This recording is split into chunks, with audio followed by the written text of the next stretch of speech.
बच्चों अब हम बात करने वाले हैं फंक्शन की। देखो पिछले सेक्शन में हमने बात की थी पैराबोला की, अब हम बात करते हैं फंक्शन की। फंक्शन देखो एक्चुअली में क्या होता है, रिलेशन इन वेरिएबल्स होता है। जब दो वेरिएबल्स के बीच में हम रिलेशन निकालते हैं तो उस रिलेशन को जो हमने दो वेरिएबल्स के बीच में निकाला है वो हमारा क्या कहलाता है, फंक्शन कहलाता है। जैसे फॉर एग्जाम्पल मैंने लिखा y बराबर एक्स स्क्वायर प्लस 1, तो यहाँ पे y और x के बीच में मैंने रिलेशन लिखा, तो ये हमारा क्या हो गया, एक फंक्शन हो गया। और अगर आप देखेंगे तो यहाँ पर हम x की डिफरेंट डिफरेंट वैल्यूज पुटअप करेंगे तो उसके कॉरस्पॉन्डिंग हमें y की डिफरेंट डिफरेंट वैल्यूज मिलेगी। तो ये x जो है हमारा, ये कहलाता है इंडिपेंडेंट वेरिएबल। x क्या कहलाता है बच्चों, इंडिपेंडेंट वेरिएबल। इंडिपेंडेंट वेरिएबल क्यों, क्योंकि इसकी वैल्यूज हम पुट कर रहे हैं और y की जो वैल्यूज है वो x पे क्या कर रही है, डिपेंड कर रही है। तो y जो है वो हमारा कौन सा वेरिएबल कहलाएगा, डिपेंडेंट वेरिएबल, क्योंकि y की वैल्यूज जो है वो x की वैल्यूज पे क्या कर रही हैं, डिपेंड कर रही हैं। तो y हमारा कहलाएगा डिपेंडेंट वेरिएबल। अब अगर y डिपेंडेंट वेरिएबल है, x इंडिपेंडेंट वेरिएबल है, तो हम क्या बोलते हैं कि y is a function of x। y x का क्या है, फंक्शन है। एंड रिप्रेजेंट इट एज, और इसको अपन कैसे रिप्रेजेंट करेंगे, इसको हम रिप्रेजेंट करेंगे y equals to F X. इसे हम बोलते हैं y is a function of x, मतलब y की वैल्यूज x की वैल्यूज पे क्या कर रही है, डिपेंड कर रही है। और भी एग्जांपल्स हो सकते हैं, जैसे अगर मैं आपको कह दूं y बराबर एक्स प्लस 1, या y बराबर साइन x, या y बराबर ln x, ये सारे हमारे क्या हो सकते हैं, इन सारे केसेस में y जो है वो हमारा x का क्या है, फंक्शन है। अच्छा, और कुछ चीजों की बात करते हैं हम। देखो अगर यहां y और x के बीच में आप रिलेशन देखोगे तो यहां y और x के बीच में लीनियर रिलेशन है। मतलब y और x के बीच में अगर हम कर्व बनाएंगे तो कर्व हमारा कैसा होगा बच्चों, स्ट्रेट लाइन कर्व होगा। यहाँ पे y और x के बीच में रिलेशन कैसा है, ट्रिग्नोमेट्रिक रिलेशन है। तो ये कैसा फंक्शन है हमारा, लीनियर फंक्शन है। लीनियर फंक्शन, ये हमारा कैसा है, ट्रिग्नोमेट्रिक फंक्शन। ये हमारा कौन सा है, लॉगरिथमिक फंक्शंस, है ना। तो ये बेसिकली हमारे क्या होते हैं, फंक्शंस होते हैं। जैसे और भी मैं एग्जांपल्स बता सकता हूं। सोचो मैं आपसे कहूं area of circle, area A बराबर पाई आर स्क्वायर, तो रेडियस की अलग अलग वैल्यूज आप पुटअप करोगे तो एरिया की अलग अलग वैल्यूज आपको मिलेंगी। तो यहां पे आप क्या कह दोगे कि area A is a function of R, area A is a function of R. या ऐसे मैं लिख दूं कि वेलोसिटी जो है पार्टिकल की वो है 2t स्क्वायर प्लस 4, तो वेलोसिटी टाइम पे डिपेंड कर रही है, तो हम बोल देंगे कि वेलोसिटी जो है वो किसका फंक्शन है, टाइम का फंक्शन है। तो बेसिकली ये हमारे क्या होते हैं, फंक्शंस होते हैं जो दो वेरिएबल्स के बीच में रिलेशन को हमको बताते हैं। अच्छा एक चीज और समझते हैं, जैसे यहाँ पे y और x के बीच में इस तरह का रिलेशन है। मान लो मैं आपको कहूं कि कोई पार्टिकल मूव कर रहा है और इस रिलेशन को वो फॉलो कर रहा है। कोई पार्टिकल मूव कर रहा है और वो इस रिलेशन को क्या कर रहा है, फॉलो कर रहा है। इसका मतलब पार्टिकल का पाथ कैसा है, स्ट्रेट लाइन पाथ है। कैसा पाथ है, स्ट्रेट लाइन पाथ है। वैसे मान लो मैंने आपको कहा कोई पार्टिकल मूव कर रहा है और इस रिलेशन को वो फॉलो कर रहा है, y बराबर एक्स स्क्वायर प्लस 1। इसका मतलब पाथ ऑफ पार्टिकल कैसा है, path of particle will be a parabola. Path of particle will be a parabola, है ना। पार्टिकल का पाथ कैसा है, पैराबोला है। तो बेसिकली y और x के बीच में जो रिलेशन होता है वो किसी मूविंग पार्टिकल के पाथ को हमें बताता है ना।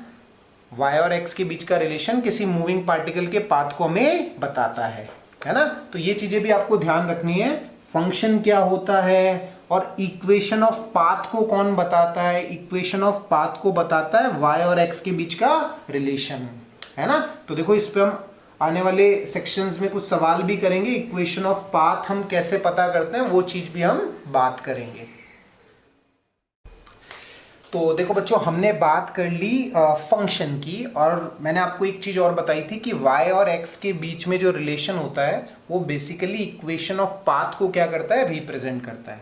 देखो और बातें हम करने वाले हैं। सर्कल हमारे लिए पढ़ना बच्चों इंपॉर्टेंट क्यों हो जाता है, क्योंकि हमारा 11वीं के अंदर एक चैप्टर है सर्कुलर मोशन, तो उसमें बेसिकली सर्कल की जो भी प्रॉपर्टीज हैं उसका यूज होता है। तो सर्कल के बारे में बेसिक ज्ञान हमें होना चाहिए कि सर्कल की इक्वेशन क्या होती है, कैसे हम किसी पॉइंट के कोऑर्डिनेट्स लिखते हैं, ये सारी बातें हमें पता होनी चाहिए सर्कल के बारे में। तो देखो हम स्टार्ट करते हैं। देखो सर्कल को डिफाइन कैसे करते हैं। मान लो सर्कल को मेरे को डिफाइन करना है, तो कैसे मैं डिफाइन करूंगा कि सर्कल एक ऐसा कर्व होता है, सर्कल एक ऐसा कर्व होता है जिसमें कर्व पे लाई करने वाले हर पॉइंट की एक फिक्स्ड पॉइंट से जो डिस्टेंस होती है वो हमेशा क्या होती है, सेम होती है। वो फिक्स्ड पॉइंट हमारा कहलाता है सेंटर ऑफ द सर्कल, और वो फिक्स्ड डिस्टेंस हमारी कहलाती है रेडियस ऑफ द सर्कल। बिल्कुल बेसिक सी बात आप सभी को पता होगी, रेडियस ऑफ सर्कल। सर्कल का एरिया कितना होता है बच्चों, पाई आर स्क्वायर, सभी को पता है। और इसकी सरकमफ्रेंस जो होती है वो किसके बराबर होती है, 2 पाई आर के बराबर होती है। बेसिक बात सर्कल के बारे में सबको पता है ना। Area of circle pi R square, circumference is 2 pi R, है ना। अच्छा, और बात हम करते हैं। अच्छा, एक बात आप समझो, अगर मान लो ये हमारा कोऑर्डिनेट सिस्टम है, ये एक्स एक्सिस, ये वाई एक्सिस। मान लो मैंने कोई सर्कल बनाया जिसका सेंटर जो है वो क्या है, ओरिजिन है। सर्कल का सेंटर क्या है, ओरिजिन है ना। और सर्कल की रेडियस मान लो क्या है, आर है ना। तो इक्वेशन ऑफ सर्कल जो होती है, equation of circle having centre at origin, having centre at origin, वो होती है X square plus Y square बराबर आर स्क्वायर। ये आपको ध्यान रखनी है। अगर किसी सर्कल का सेंटर ओरिजिन है तो उस सर्कल की जो इक्वेशन होगी वो होगी X square plus Y square बराबर आर स्क्वायर। ये एक्स और वाई क्या होते हैं, ये उन पॉइंट के कोऑर्डिनेट्स होते हैं जिनसे हमारा सर्कल क्या हो रहा है, पास हो रहा है। अगर आप देखेंगे तो इस पॉइंट के कोऑर्डिनेट्स होंगे r, 0। तो अगर इस इक्वेशन में आप x की वैल्यू r रखोगे और y की वैल्यू 0 रखोगे तो आर स्क्वायर बराबर आर स्क्वायर आ जाएगा। तो ये कोऑर्डिनेट्स इस इक्वेशन को क्या करेंगे, सेटिस्फाई करेंगे। क्यों सेटिस्फाई करेंगे, क्योंकि सर्कल जो है हमारा वो इस पॉइंट से क्या हो रहा है, पास हो रहा है। वैसे बच्चों इस पॉइंट के कोऑर्डिनेट्स हो जाएंगे 0, r। इस पॉइंट के कोऑर्डिनेट्स सोचो क्या होंगे, सोचो इस पॉइंट के कोऑर्डिनेट्स होंगे -r, 0। इस पॉइंट के कोऑर्डिनेट्स होंगे 0, -r। इन सारे पॉइंट से सर्कल पास हो रहा है, तो इन सारे पॉइंट के कोऑर्डिनेट्स को ये इक्वेशन क्या करेगी, सेटिस्फाई करेगी। तो ये बेसिक सा ज्ञान है, आपको होना चाहिए। देखो और बात हम करते हैं कुछ सर्कल के बारे में। सोचो मैं तुम्हें कहूं कि किसी सर्कल का सेंटर ओरिजिन है और ये कोई पॉइंट P है, और मैंने ओरिजिन से पॉइंट P को एक स्ट्रेट लाइन के थ्रू जोड़ दिया, और मान लो ये वाला एंगल है थीटा और ये रेडियस है सर्कल की r। मुझे क्या करना है, पॉइंट P के कोऑर्डिनेट्स लिखने हैं। पॉइंट P का x कोऑर्डिनेट क्या होगा, पॉइंट P का y कोऑर्डिनेट क्या होगा, ये मुझे पता करना है। देखो ध्यान से समझते हैं बात को, क्योंकि बीच बीच में सर्कल के किसी पॉइंट के कोऑर्डिनेट्स लिखना भी आ सकते हैं। देखो एक बात आप समझो, जो x कोऑर्डिनेट होगा हमारा वो यही वाला होगा, ये क्या होगा हमारा x कोऑर्डिनेट, है ना। और ये वाली जो दूरी होगी ये किसको रिप्रेजेंट करेगी, y कोऑर्डिनेट को, क्योंकि देखो ये y है तो ये सामने वाला भी तो y है ना। तो ये y तो ये भी y है ना। तो इस पॉइंट P का y कोऑर्डिनेट ये वाला हो जाएगा। अब बेसिकली मेरे को x और y पता करना है। अब ध्यान से समझो चीजों को। इस राइट एंगल ट्राइंगल को अगर आप देखोगे तो x/r की वैल्यू आप क्या लिख सकते हो बच्चों, cos थीटा लिख सकते हो। x/r की वैल्यू लिखी जा सकती है cos थीटा। तो x की वैल्यू क्या हो जानी है बच्चों, r cos थीटा हो जानी है। x की वैल्यू कितनी हो जाएगी, r cos थीटा। वैसे ही देखो इस राइट एंगल ट्राइंगल में वापस आप क्या लिख सकते हो, y/r को हम क्या लिख सकते हैं, sin थीटा लिख सकते हैं, परपेंडिकुलर बाय हाइपोटेन्यूज। तो यहां से आप देखोगे तो y की वैल्यू आपको मिल जाएगी r sin थीटा, है ना। तो देखो x कोऑर्डिनेट कितना हो गया, पॉइंट जो कोऑर्डिनेट्स हो गए पॉइंट P के वो क्या हो गए, r cos theta, r sin theta, है ना। तो सोचो सर्कल में किसी पॉइंट के कोऑर्डिनेट्स अगर आपसे पूछ लिए जाएं और ऐसे आर और थीटा आपको दे दिया जाए तो वो भी तो आप निकाल सकते हो, है ना। तो ये चीज आपको ध्यान रखनी है, किसी पॉइंट के कोऑर्डिनेट्स आप कैसे पता करोगे, है ना। तो बिल्कुल बेसिक सी बात है सर्कल के बारे में। और चीजें देखते हैं, देखो अच्छा ये तो हमने देखा कि अगर सर्कल का सेंटर ओरिजिन है तो सर्कल की इक्वेशन क्या होगी, किसी पॉइंट के कोऑर्डिनेट्स कैसे लिखेंगे। सोचो अगर मैं तुम्हें कहूं कि ऐसा कोई सर्कल है जिसका सेंटर ओरिजिन नहीं होके कोई दूसरा पॉइंट है जिसके कोऑर्डिनेट्स हैं a, b, उस केस में जो इक्वेशन ऑफ सर्कल होगी, इस केस में जो हमारी इक्वेशन ऑफ सर्कल होगी वो लिखी जाएगी बच्चों x माइनस ए का whole square plus Y minus B का होल स्क्वायर बराबर R square. x minus A का whole square plus Y minus B का होल स्क्वायर बराबर आर स्क्वायर। ये उस सर्कल की इक्वेशन है जिसका सेंटर है a, b, जिसके सेंटर के कोऑर्डिनेट्स क्या हैं a, b हैं, है ना। और ये उस सर्कल की इक्वेशन है जिसके सेंटर के कोऑर्डिनेट्स क्या हैं 0, 0 है। देखो यहाँ पे अगर आप a और b की वैल्यू 0, 0 रख दोगे तो यही वाली इक्वेशन बन जाएगी आपके पास x square plus Y square बराबर आर स्क्वायर। तो ये बिल्कुल बेसिक सी बातें हैं बच्चों सर्कल के बारे में, ये सारी हमें पता होनी चाहिए। सर्कल का एरिया, सरकमफ्रेंस, जिस सर्कल का सेंटर ओरिजिन है उसकी इक्वेशन, किसी भी पॉइंट के कोऑर्डिनेट्स लिखना, जिस सर्कल का सेंटर ओरिजिन नहीं है उसकी इक्वेशन लिखना। तो ये बिल्कुल बेसिक सी बात है, आप सभी को आनी चाहिए। तो देखो बच्चों अब हम बात करने वाले हैं इलिप्स की। हमने बात की थी सर्कल की, है ना पहले। तो देखो पहली बात आप ये समझो इलिप्स हमारे लिए पढ़ना इंपॉर्टेंट क्यों है, क्योंकि देखो आगे हम एक चैप्टर पढ़ेंगे जिसका नाम है ग्रेविटेशन, और ग्रेविटेशन में हमें पढ़ना होगा केपलर्स लॉ। वहाँ केपलर ने हमें एक चीज कही थी कि जो भी प्लैनेट्स हैं वो सन के अबाउट कैसे पाथ में रिवॉल्व करते हैं, इलिप्टिकल पाथ में रिवॉल्व करते हैं। तो वहाँ हमारा किसका यूज होगा, इलिप्स का यूज होगा। वैसे आप एक चैप्टर पढ़ोगे हीट थर्मोडायनेमिक्स, वहां पे भी क्या होगा, प्रेशर और वॉल्यूम के बीच में आपको कर्व्स बनाने होंगे।